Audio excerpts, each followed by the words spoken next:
Welcome back, guys. We're on part 2 of episode 107, and I have to apologize. We do not have the hot tags for you this week. There was an issue with the Skype recorder when we did it, and the entire chunk of the 40 minutes that we talked about everything from Xavier Woods onward, the tag team division, we broke down the WrestleMania 30 idea of having that on the WWE Network and TNA dropping Genesis. The American Pitbulls, it was actually a really good segment of some really good discussion. We lost it all, and there's no way to recover it, and we found that out a little bit later on, so instead I have to rearrange this whole thing around. I apologize for how haphazard it is, but we're trying to make the best of it, so instead we're going to do the pre-show, take a little bit of a break, and start getting into the actual card of Survivor Series. And we're going to start talking right now about the first match of the night, the kickoff pre-show, The Miz against Kofi Kingston. For those who didn't see Raw, like Sean and Drew, yeah, The Miz turned heel on Kofi Kingston. Why on Kofi? Oh. No fucking idea. But he just turned on him because I guess it was somebody that he knew that he could beat. They had a tag team match, and he refused to do the tag, and made that kind of silly face that he does, and walked away, and that's the whole setup for this entire thing. Miz being the heel here, freshly turned, I think he's got to win, and I'm not too surprised that Kofi's in the pre-show instead of involved in some other kind of match, because he was either going to be thrown in the pre-show, or he was going to be thrown in an impromptu match, or we would have seen him on the panel, and he would have seemed really weird on the talk panel if it would have been Mick Foley and Booker T and Bret Hart and Kofi Kingston. So, yeah, this match makes sense, and I think it'll be okay. I don't know if it'll be really that great, but it's a pre-show match, so it's kind of throwaway anyway. But going around the horn here, Peyton, what do you think about this match? It's great that Miz is heel again, because his face turn has been one of the most stagnant things in the company. But I think they could have done a better job. I feel like they were a little bit lazy with it. I don't understand his motivation for, like you said, why on Kofi, why at that moment. There could have been such better times and such better opportunities for him to do something to turn heel, but whatever. I guess it's just the means to the end, and the end is more important. And the fact that The Miz is going to be going for a heel run now, fantastic. I do not like Kofi's chances in this match, just because why would you try to reassert this guy as a player and then have him lose his first match in this new run? So Miz, I think, is pretty much a lock for this match. Drew? To my defense, I did see this match. I fell asleep after this match, so I just want to throw that out there really quickly. But, at least The Miz is heel again. I guess that's one positive. Like Mike said, his face run, at least it wasn't as bad as Del Rio's. At least we could say that much. And, let me think. Anything else? Like at the end of that match where he kind of just threw his hands in the air and gave that stupid face. As soon as I saw that, I was like, that's gonna be like RVD's shrug, and he's just gonna do that all the time now. And that's all I got out of that match. So yeah.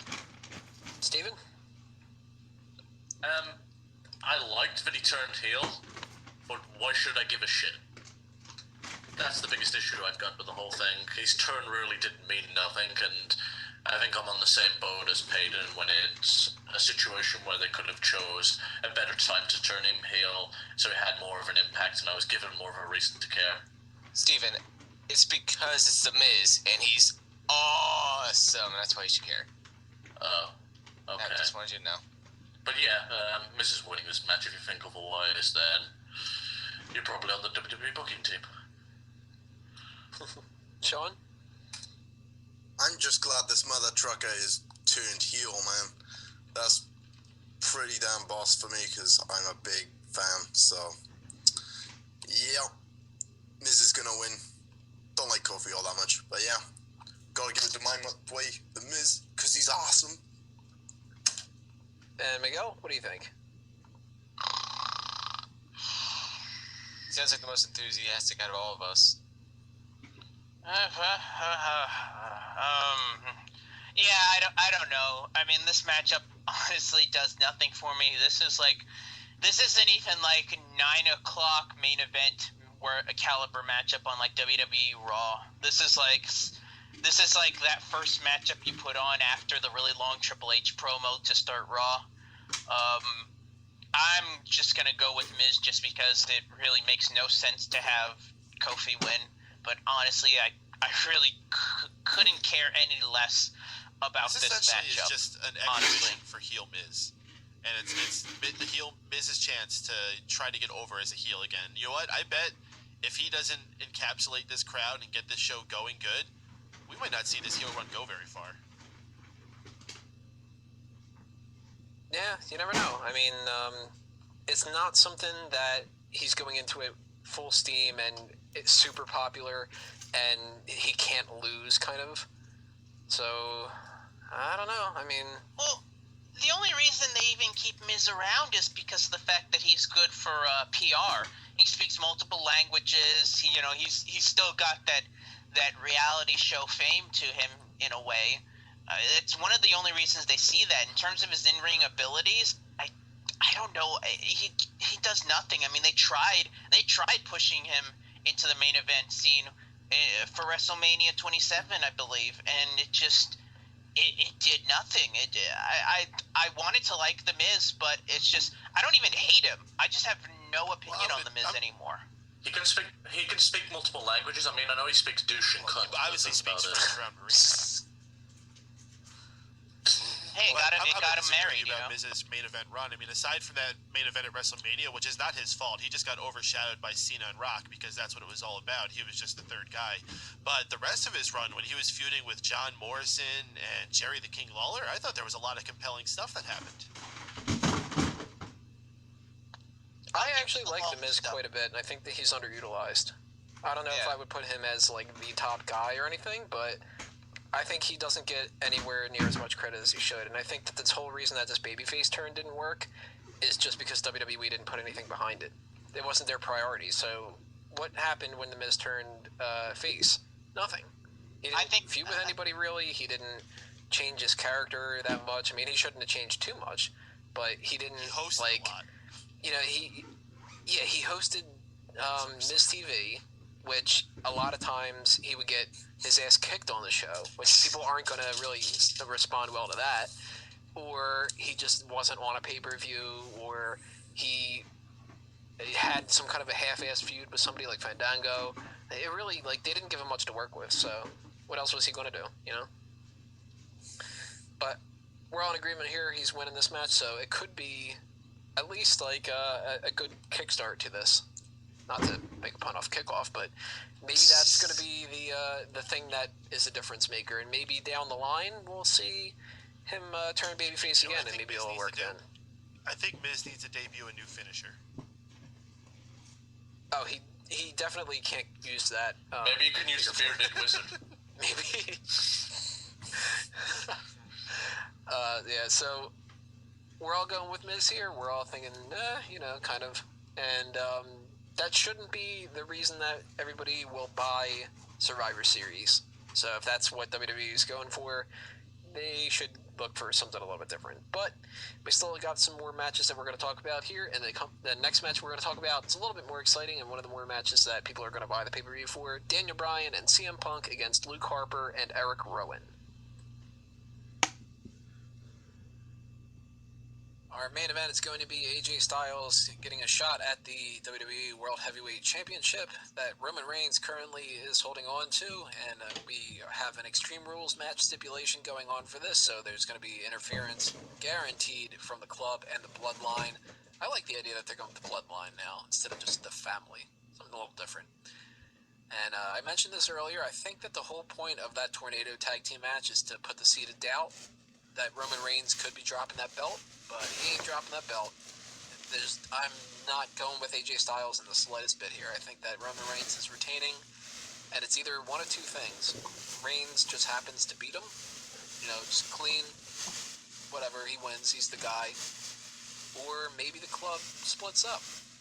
And Peyton, I want to go to you first because you kind of alluded to this too. Do you think we're going to get a split up from Styles, Anderson, Gallows? Yes. I didn't necessarily say that the club is splitting. I just think it may morph a bit. How so? we may see AJ Styles booted in favor of someone else. Maybe a Finn Balor. No, I think it's going to be Zack Ryder. See, I actually think it's going to throw us all for a loop and be someone else. Do you have somebody in mind? I can't think of anybody else. It's Kenny I can think Omega. of a It's few. like, I've already done this once, dude. Ugh. You know, don't call WWE like. Don't think that that's not something they could pull out of their arsenal if they really wanted to. With the amount of people they pulled out of New Japan, who knows? Maybe they could have gotten him too. I'm thinking maybe Seth Rollins could be a potential person. I mean, he's another like indie darling. I'm sure they could easily fit him into that group with.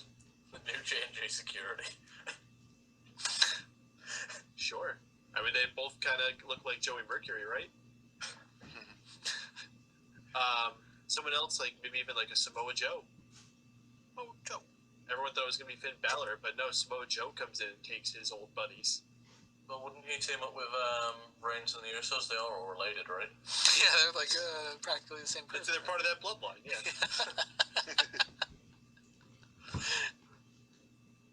Well, Wago, I know you're at least rooting for AJ Styles. Do you think he has that much of a shot? No, I think AJ Styles will be a WWE champion at some point. If not the later half of this year, it'll be at some point next year.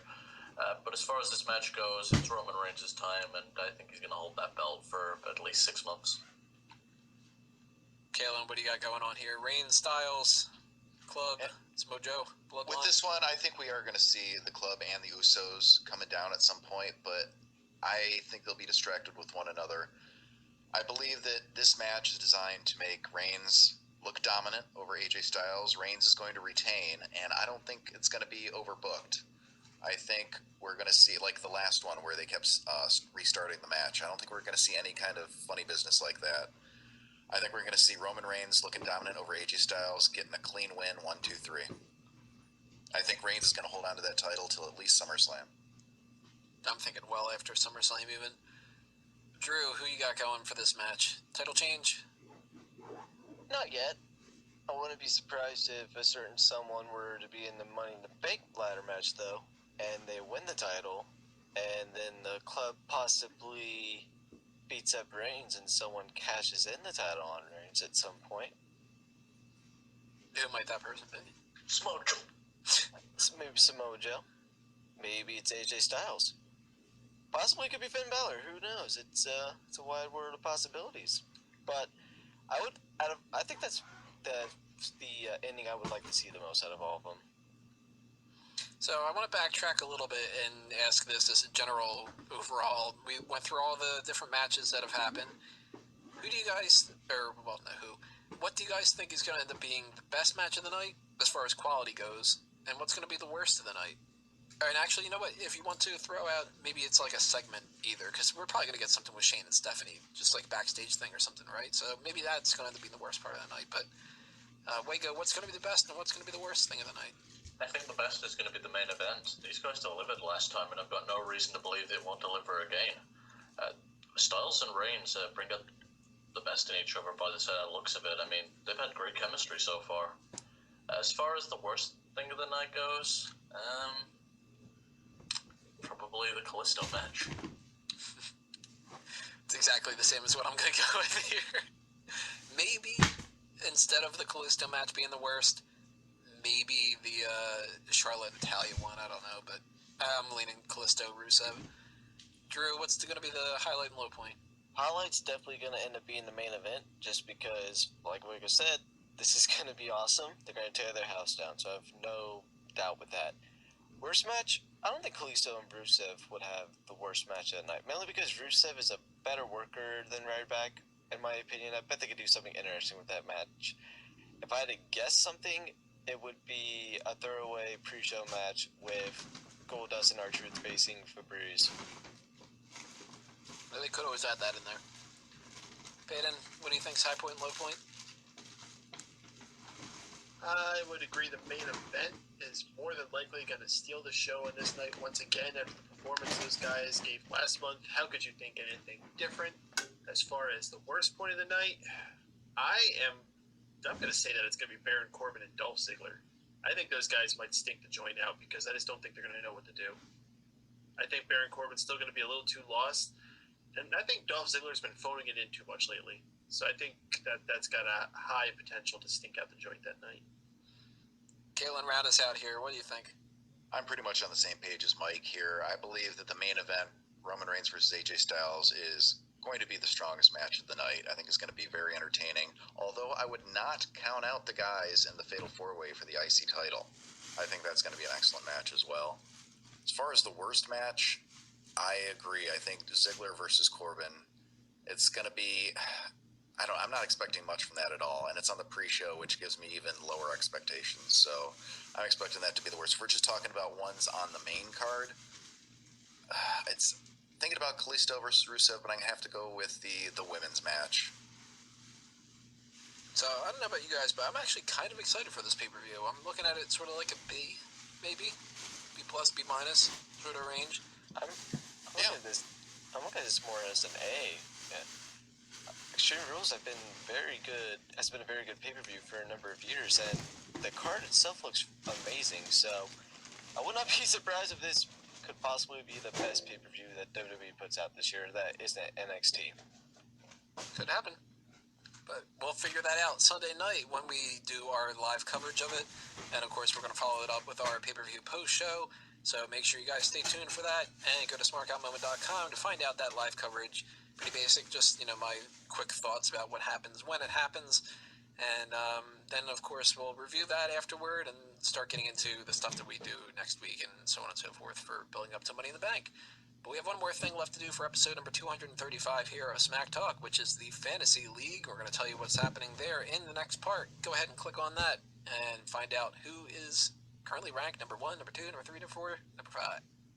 Fastlane continues. We're talking about the 6-man tag team match that started off the show. Dolph Ziggler, Ryback, and Eric Rowan lose to Seth Rollins, Big Show, and Kane. Randy Orton returns as well in this segment after the match to attack Seth Rollins, and then pretty much shit all over that on the Monday Night Raw that follows it. But what did you guys think about this match? I thought it was alright, but I was kind of hoping for something better to happen in it. Maybe Seth Rollins looks a little bit better. Maybe Orton interferes, and that's why Team Ziggler wins or something. I don't know. It kind of just felt like a Raw main event that happened to happen. Welcome to Sunday Night Raw. And we're going to be talking about that quite a bit because that's my overall consensus, and I think it's kind of everybody else's too, right? Yeah, pretty much for me, given an exception in the main event. But yeah, I was not a happy camper. This match did nothing for me. I did not know what was on a pay-per-view. I would have rather them give more time to the other matches, and this one not to have happened. So, fuck it. I don't think that's fair at all. I thought this was a really good match. It had a really good pace. It got the crowd warmed up for the night. It wasn't a good follow-up, but I thought this was a great opening match. You could say, oh yeah, well, just a random 6-man tag that they would have on Raw. Like, they do that shit all the time. That's like what the Shield had both of their fucking WrestleMania matches. Not on fucking Fastlane. Like, who cares? Those WrestleMania matches, oh man, they could have thought it was so much better shit. They really fucked the Shield over those 2 years. What was the one? It was like Big Show, Sheamus, and Randy Orton. oh god. Yeah, and then the other one was the fucking New Age Outlaws and Kane. Was that Yep. it? Yep. Jesus God. The biggest fucking stable that's been in there for years, and you give them those matches. God, that's terrible. What did you think about Randy Orton's return? Was that good enough? I thought it was fine.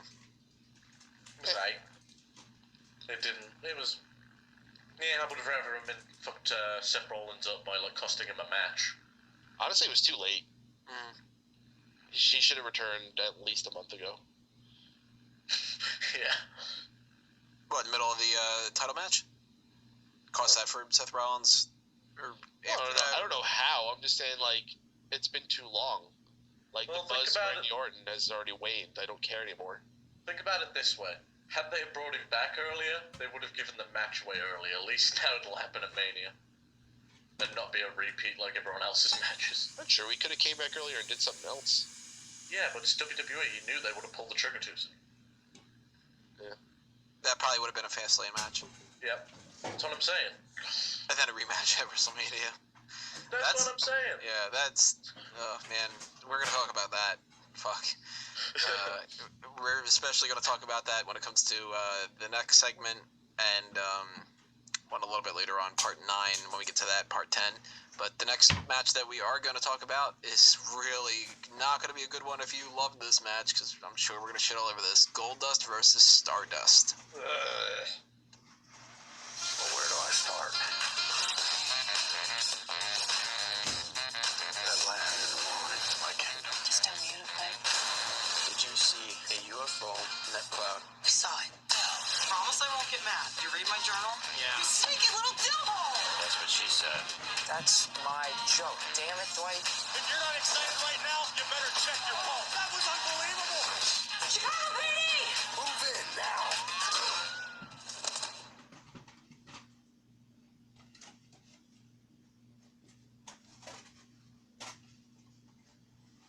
Ryback versus Bray Wyatt. Another match that I thought was going to be garbage, and, it was better than I expected as well.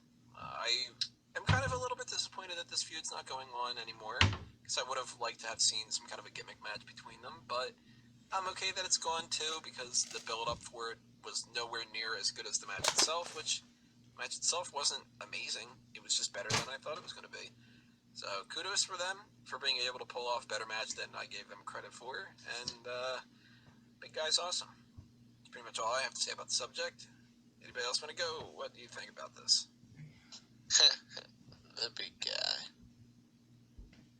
I think there's more of a future for Ryback versus Bray. I think you could do a lot more. They kind of just threw this all together. Like, I'm sure the matchup was great, but I think these guys could really have a great upper mid-card feud if you really put it to them. I didn't get a chance to see this one, though, so I have to ask, was there any interference from the Wyatt family? Nope. That's a missed opportunity. I really think that them interfering really could have... Jeez, I was surprised with the way the last segment went. You didn't say the White family. No, they seem to be keeping them distant. There's, nothing that's been kind of, alluded to with all three of them getting back together. I guess they realize that Harper and Rowan just aren't going to do anything on their own, and better as a tag team, but Wyatt's still one of their pet projects, so... I think it's inevitable they're going to find their way back together. They have to. He's a cult leader without a cult. It makes no sense. He's also the new face of fear that doesn't scare anybody. And if Eric Rowan's really still going to walk around with the fucking sheet mask and shit, he might as well be back with him. Did he do that tonight on Raw? Yeah. God damn it. He should have stopped that months ago. Mm-hmm. He should have stopped that at Survivor Series. I hate the fact that they had to go out of their way to mention that, Eric Rowan actually has, a triple-digit IQ. It's like, no, dude, go full force. Go stereotypical. Have him just be full-on retarded. Can't say that. Well, no, you don't have to say that. You can allude to it. No, You just said it, though. Oh, jeez. Oh, I did? Okay. So as far as this match, way better than I ever would have expected this to have gone. Some of the moves these guys did, that fucking senton that Bray Wyatt did off of the apron was so nasty. And I had some friends over that are not normally a wrestling fan or don't normally watch it. And that blew their mind, seeing him, the speed at which he just snapped out from walking between the ropes and then just dropping down onto him was awesome. By far my favorite spot though was Ryback going for the frog splash. That I literally jumped up out of my chair. I was like, yeah, the big guy. It's fucking fantastic. As much as I would have liked Ryback to have won, Bray Wyatt is kind of their thing right now, so I can dig a victory for him. Just, I hope it actually leads somewhere. I hope he doesn't just get forgotten about at the end of this summer or something like that. I do like his character. I think he has an awesome character. As we've said on the Raw post show, and we'll probably say more times here, he's getting better with his in-ring work. I liked this match. I liked the match that he had on Raw with Dean Ambrose. His mic work, honestly, the last number of times we've heard him hasn't been as bad as it has been, but I think he still has some direction to figure out with that. That's his biggest thing, is that they don't seem like they're about anything, or that they lead anywhere. It's just you know what it's kind of reminded me of? When you read really shitty poetry, and it's like, okay, I get it. You're trying to be dark, and you think that this phrase sounds interesting, but is there any substance to it? I remember there was a moment during the pre-show panel I think it was Corey Graves who said it when they were discussing this match, and Corey Graves was talking about when Bray Wyatt was talking about why he attacked Ryback, and he was like, I attacked Ryback because he was in my way. And Corey Graves is like, well, he attacked him because he was in his way, but where the heck is Bray Wyatt going? And it's like, yeah, that pretty much sums up Bray Wyatt's character. Like, where the fuck is he going? Yeah, kudos to Corey Graves for pointing out this total situation with that. Well, that's what I was wondering too. What is happening here? Like, It's like I never even really figured out the reason why he was calling out Ryback. I mean, did we ever really find? Like you said, he's in his way, but what was the deal there? I mean, just because he didn't have anything else going on. Like Mike said, this one ended up being way better than I thought it would be. I was not really looking forward to that match at all, but it ended up really surprising me. Some really good spots. Yeah, especially when Ryback did the splash off the top rope. I thought that was fantastic. I really liked that spot. All in all, much better match than I had ever anticipated, and it could have gone on for another program, but you know, if they're moving on, that's fine. So they can always come back to this. we got a new contender for finisher versus finisher frog splashes. There we go.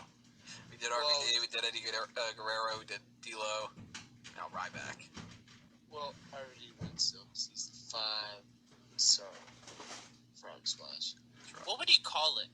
Like, what would he call the frog splash? Like, what Ryback name would he call it? Frog Splash. The big splash. It would just be the big splash. Do you think, wait a minute. Do you think he did that because of all the people that say he's wearing RVD's tights? Like, all the RVD jokes? Oh, I never even put that together. Yeah, I didn't put that together. I didn't put that together either. I thought he just did it because it's like a relatively simple move to do on the ropes. Yeah, I thought it would just be funny to see him flying through the air. No, I think it was just like out there. Thanks, Why Drew. not? No problem. out there. You must have put out again. Tell you what though, I would have much rather had seen Ryback do like a Red Arrow, Phoenix Splash or some shit. Like, Starship what if he went up there and he just did that, and everybody's just like, "The fuck, Ryback? You can do this whole time." Yeah, big guy's good. If he's gonna do a RVD move, he has to do a split-legged moonsault. He goes coast to coast. Like, He has to do a rolling senton if he does anything. the Rolling Thunder, fucking Ryback. I'd love to see this kind of shit. Ryback just pulls off like all these crazy moves that nobody else can normally do. He's doing like 619 and like. All of a sudden, the IWC likes him.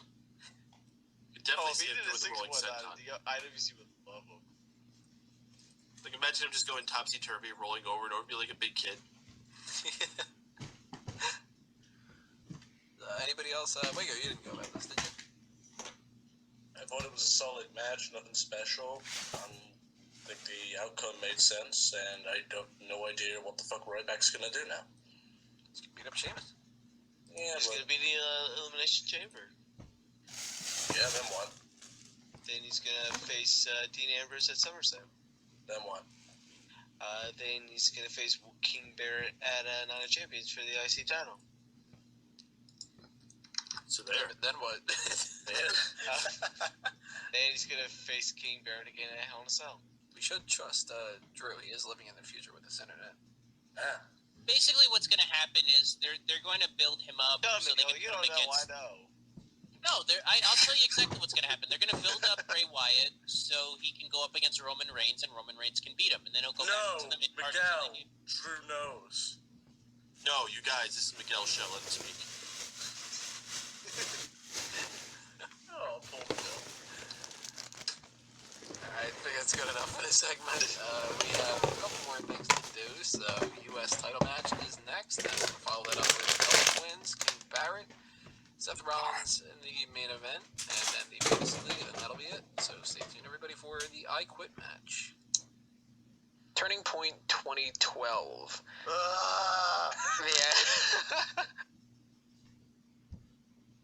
That about sums it up. Now, I wanted to mention That bad? to start off out of everything.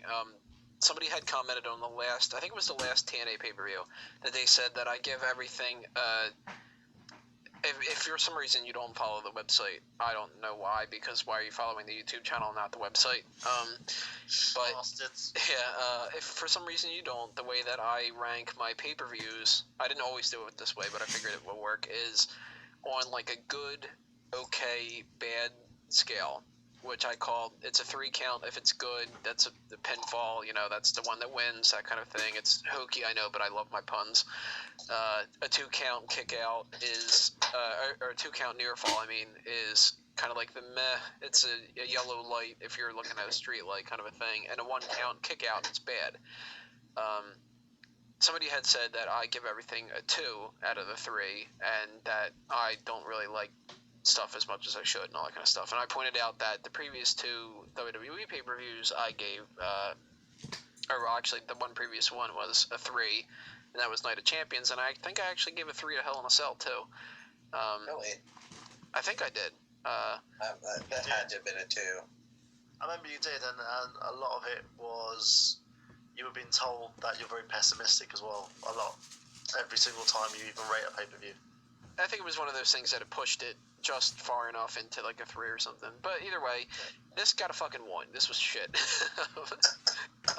This was not the worst TNA pay-per-view that I've ever seen, by far. There has been worse than that, but that is not a compliment to this pay-per-view. That's a detraction to the other ones that were even worse than this. Before I get into the matches, I want to comment on one thing, or on the commentary. Who is this fucking Todd guy? He is awful. Todd? Who? You mean Sweeney Todd? The Demon Barber? This fucking new commentator that they have, I don't Oh, yeah, they like today a whole lot.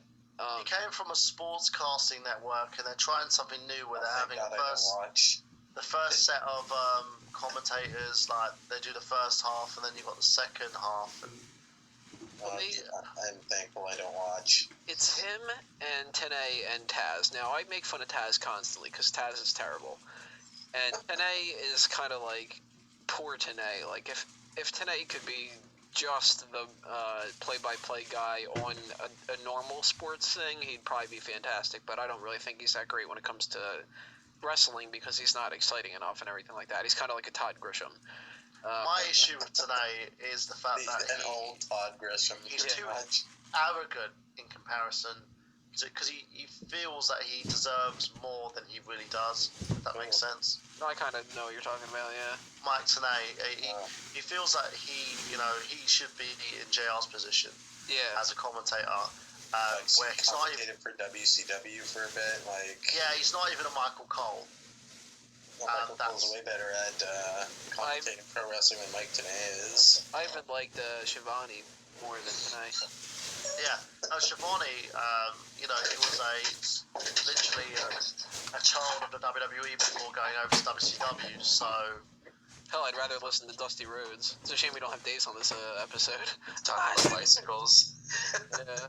But this Todd guy, oh my god, he pisses me off the entire time. That bad? And I started actually watching, we're recording this on a Thursday night instead of the usual Friday night. I tried watching part of this episode of Impact, and that guy was on it again, so I had to mute it, because everything for this guy is like, oh, this is going to be the best thing ever, and all this kind of shit, and it's like... That's exactly how he talks. Yeah, history's going to be made today, because we have a television championship match. I have no penis.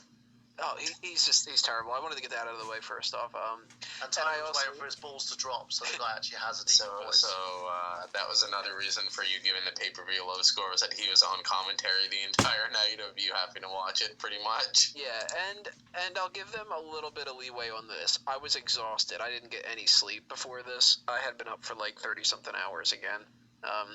Tony, you and your masturbation hours, man. Honestly.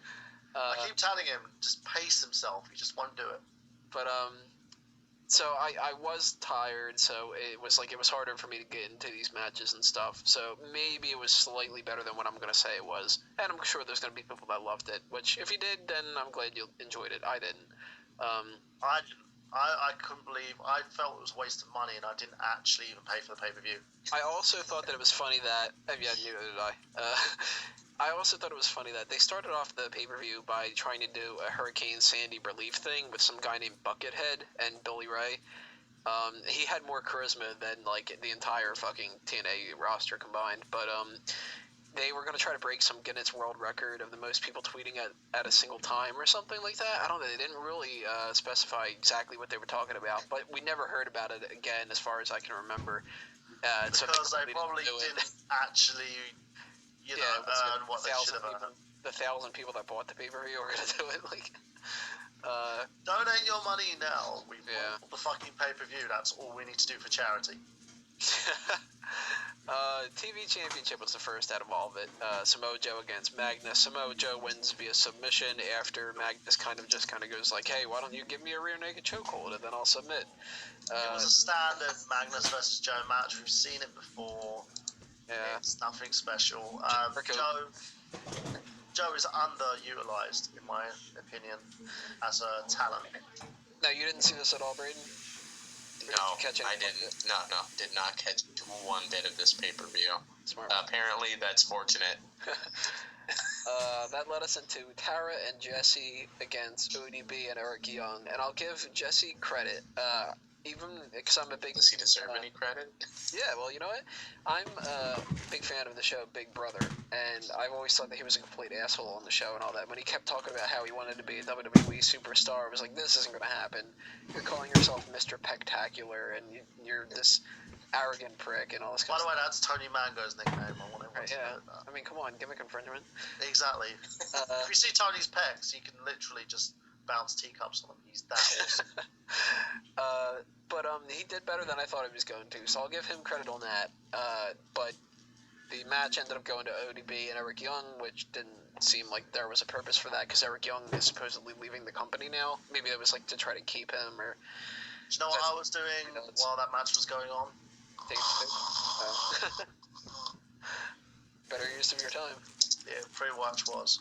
And that's what I wanted to do when I was so damn tired. Joey You put this on to make yourself go to sleep, didn't you, Tone?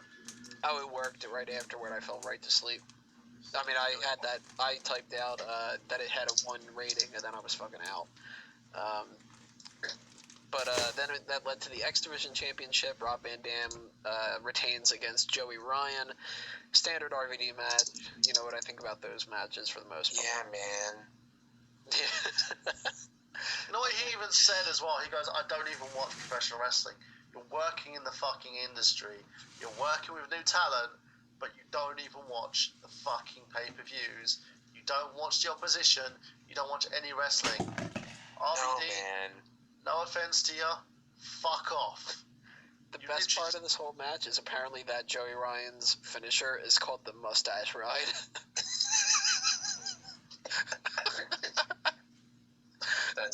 That's priceless.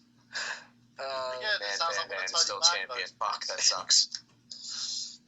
But again, it's too early for Ryan to get the title, and Yeah, I know, but still, it's like Van Dam is the fucking X Division champion. It seems kind of out of place, don't you think? Like Van Dam is the X Division. There's like one person in the entire X Division. Yeah. It's him. It's Joey Ryan. That is the X Division. And it's like, why not just, if you're gonna switch it up a little bit and not have as much of the high-flying stuff, why not give that to Magnus instead of having him against Joe? It worked with Doug Williams. Yeah. At least he was small, though. Like, he was a technical wrestler, but he was within the weight limit that they say is for the X Division title. Williams is actually pretty tall. He's taller, he's taller than me. I'm 5'8". I think I'm taller than you. Yeah, he's like 5'9", 5'10". So as if that matters. Like, it does. Joe had the belt, so what the fuck am I saying? Who cares? They don't care. It doesn't matter how tall you are, Tony. It's basically how big your dick is, and my dick is bigger than yours, so that's all that matters. That led us to Joseph Park against Doc. You know, so he fucking slaughters. I hope, it's off to work we go. Remember last week where you're just like, Doc? Yeah, fucking terrible. Doc. Like him Doc. They named him fucking Doc. Like, they named him after a seventh dwarf, for fuck's sake. It stands for something like Death on Command or Devastation on Command. Who cares? It's still Doc. Isn't it like Director of Chaos, maybe? Director of Chaos, something like that. And it's literally every time I sit there and I hear the name Doc, all I think of is, It stands for Doctor. It's like, Doc last name Tor. that's his last name. Oh, okay, there was a match, right? Other than just making fun of his name. Yes. It was I'm sure the match quality sucked balls, It was a though. literal beatdown. The thing is, I'm not a fan of Joseph Parks. Abyss's brother. Yeah. Yeah, as a character, he would be really well utilized as a manager. But as a wrestler, he sucks ass. And I don't know how long they can. And Abyss wasn't even that great to begin with. He's sort of one of those guys that would just brawl the crap out of everybody and did tons of hardcore matches. And, you know, put himself on thumbtacks every 5 minutes. But he lost to one of the Seven Dwarfs, so what do you expect? And it was the standard thing, you know, when it happens with these kind of somebody who's not a wrestler and is playing a wimp of a character comes in and they dodge their punches and then they end up hitting the guy one time and then it's like, oh my god, I actually can punch somebody. I'm a man. He gets out what? He gets out the hammer. Yeah, just the ball for the hammer. and he starts I'm bleeding. a man! He starts bleeding and he forgets that he's not Abyss and all this other kind of crap and just crap. I mean, I'm sure that there was like some little kids out there that probably loved it and everything. And this is the guy that beat Bully Ray, people. Joseph Park beat Bully Ray. The character beat Bully Ray, a man who should be in the main event, and then gets beaten down by one of the Seven Dwarfs. This is a problem. Luke Gallows deserves so much better than this. Yeah, he does. And, you know, even though he was well underutilized in the WWE, he's being turned into a fucking joke at the moment. They really need to do something with him. Doc, like, what? You know what? If they do his ring entrance as hi ho, it's off to work we go, I am gonna fucking shit myself a lot. That would be the only reason I turn into a TNA pay-per-view. Right. Just to hear that music. Hi ho, it's off to work we go. He starts wearing the glasses. Yeah, has like the fucking white hair and everything like that. Yeah. I hated that movie. Tag Team Championship, Chavo Guerrero and Hernandez defeat Kazarian and Christopher Daniels. The new LAX versus, you know, with the spirit of Eddie Guerrero. I'll always remember that comment, Tony. Was that apparently like a really terrible comment that I made? No, it was just funny. It's just like and, team of Hernandez and Chavo with the spirit of Eddie Guerrero as their manager. Yeah. Sadly, that's like more exciting than what happened during the match. You know what made me laugh the other day? You know they've got like I think is it Victor Guerrero or was it Mondo who's on he's on the Spanish team, and it was Hector. That was Hector Guerrero. And Robert goes to me. He saw like the Spanish commentary team. He's like, Mike, seriously, I need to talk to you about something. I was like, what? Is Eddie Guerrero dead? Because I saw him on TNA. I was like, what are you talking about? He was on the Spanish team, and I just went, you mean the Spanish announce table? He was like, yeah. And I was like, no, that's his brother Hector. They all look alike. You should have just said it was Savio Vega. I cracked up. I was in stitches. And then I was like, no, you're probably talking about Chavo, but Chavo looks nothing like Eddie. No. This guy looked exactly like Eddie, but he was skinny. I was like, okay, you're talking about Hector. We'll leave it at that. One of the highlights of this tag team championship match is when Christopher Daniels came into the ring and did Gangnam Style. Oh, that was definitely that. That was actually the #1 high spot of the whole pay-per-view as far as I was concerned. Gangnam Style? Kazarian and Daniels just do Gangnam Style. Did they actually have the music? No, he just came in and did it. Taz just started cracking up with laughter. And it was, oh, wow. I popped more for that than I did when it was like, oh, look at that, he's doing the Three Amigos, or like, oh, they did a crossbody and one, or any of that. It was just like, how is that Gangnam Style? Oh, but Gangnam Style. You're like, I'm gonna mute this real quick and listen to that song instead. That way I don't have to listen to the fucking guy go, Destiny is being made, oh my god. Again, it's one of those things where it's exactly what everyone said about Chavo. As soon as he goes to TNA, they're going to treat him like Eddie Guerrero. So, good on you, Chavo, for the tag titles. I don't really give a shit about the match. With some interference from the spirit of Eddie Guerrero, they won. Kazarian and Daniels need to be utilized better, and the spirit of Eddie Guerrero won the match anyway. The same people that hated the Lawler segment are going to start hating this segment. His name is Tony Nango, and you can write to him. P.O. Box. I'm not going to get a P.O. Box. Get loads of hate mail. And some guys from jail are going to be saying that they want your knob. Anyway. The post office is just like, yo, can you just fucking stop telling people how to send this crap? You're getting filled up here. I'll talk to you about, I'll mention that on another part that somebody got pissed off at the Bleacher Report article that I had written. I'll bring it up when we get to that section, but, number one contenders match, Bobby Roode, James Storm, and AJ Styles. AJ Styles got pinned by James Storm, meaning that Storm had the, title shot, which he then lost at Impact to Bobby Roode, so... Yeah, this is what pisses me off. You make a fucking commitment on the pay-per-view, and then you do a Vince McMahon and decide that that's not going to happen, and then give it to the next guy. What the fuck is wrong with you people? I hate the phrase that... I really hate the phrase,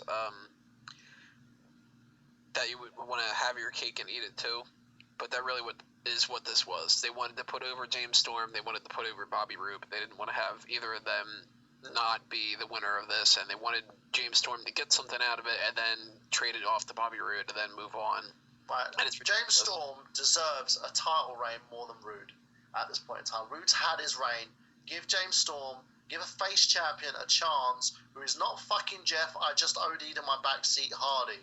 Seriously, people. What is wrong with TNA's? If people still sit there and go, you're just back with TNA, the WWE do shitty booking, we all are very aware of WWE's shitty booking. We will point out WWE's shitty booking in the next segment. There you go. You can't sit there and compare shit to diarrhea, because this is diarrhea at the moment. The WWE have just got their manure going on there at the moment. This is that watery shit, which literally, if you sharted, you'd still have a wet pad on your pants. So think about that, people. Thank you for the imagery. Yeah, think about exactly what this is. People are going to be going to sleep, and then they'll be just thinking about that, and then that'll be their nightly visual. When Mike Burhan from Smarkoutmoment was talking about shitty underpants. But a weird amalgam dream of all the stuff that we've been talking about. I'd be like, I had this dream. It was about some guy, a terrible commentator that was talking about dead Eddie Guerrero shitting somewhere, and it was all booked by TNA, and they put him on pay-per-view. And oh god, it was Turning Point. For some reason, Gangnam Style was playing during it. I don't know why. Dixie Carter was like smelling some shit. We are TNA's biggest fans. I think we are. We give them more publicity. Yeah, the thing is, right? About the same amount of people watched Smack Talk as watched TNA. But it's the thing, there's a big problem when Saturday morning. No, it was not even Saturday Morning Slam. Where main event on Ion Television. No one knows who the fuck Ion Television are. They're beating TNA.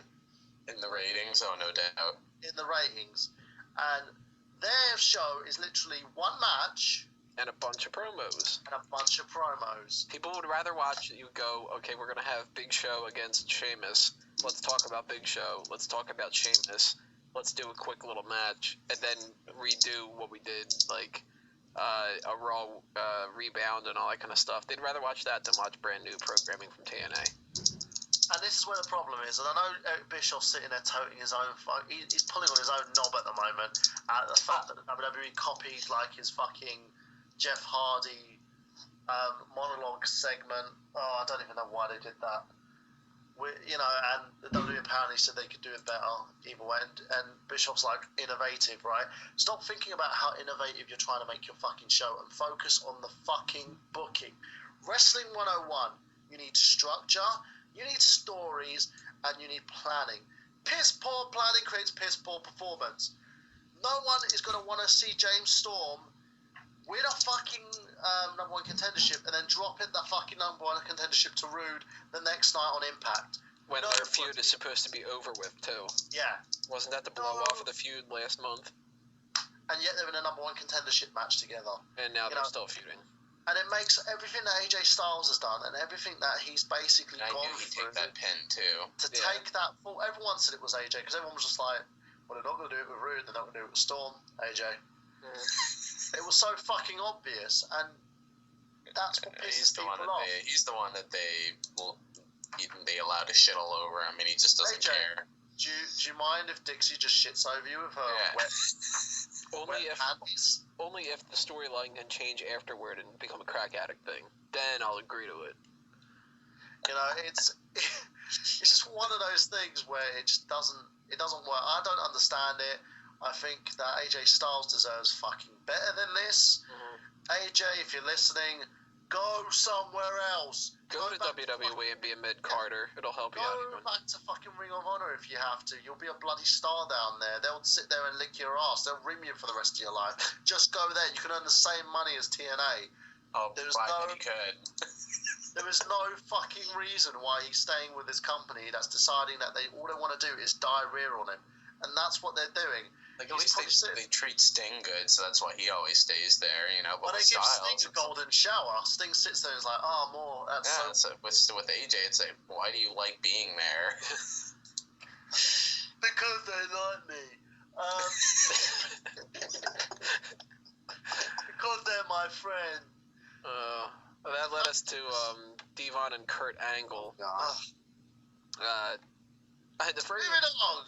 The very first thing I wrote on that was Devon needs to win this, and then Kurt Angle wins by submission.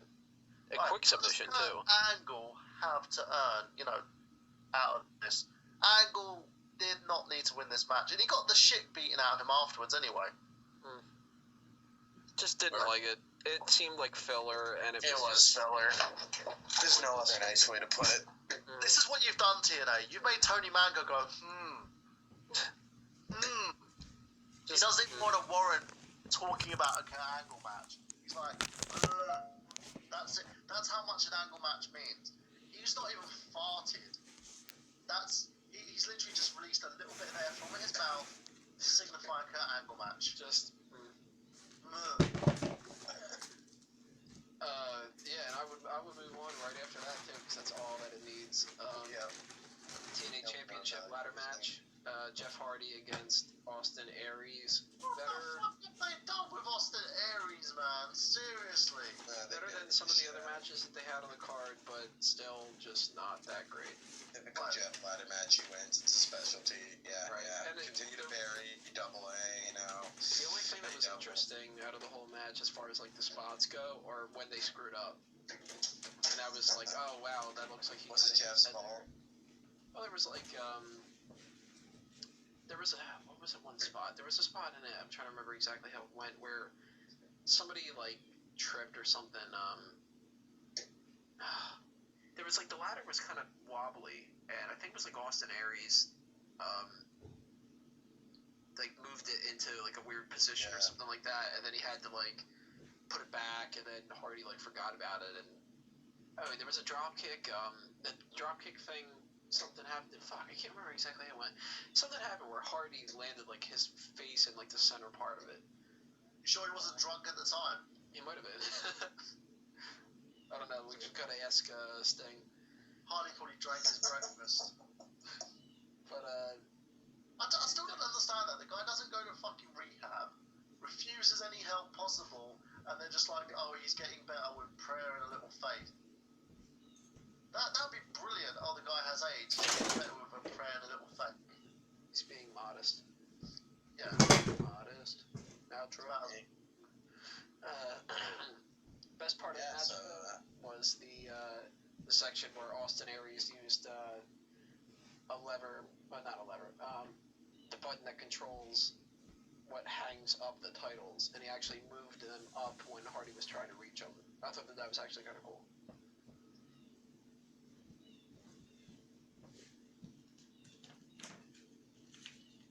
When I told my brother I was getting thousands of dollars worth of financial assistance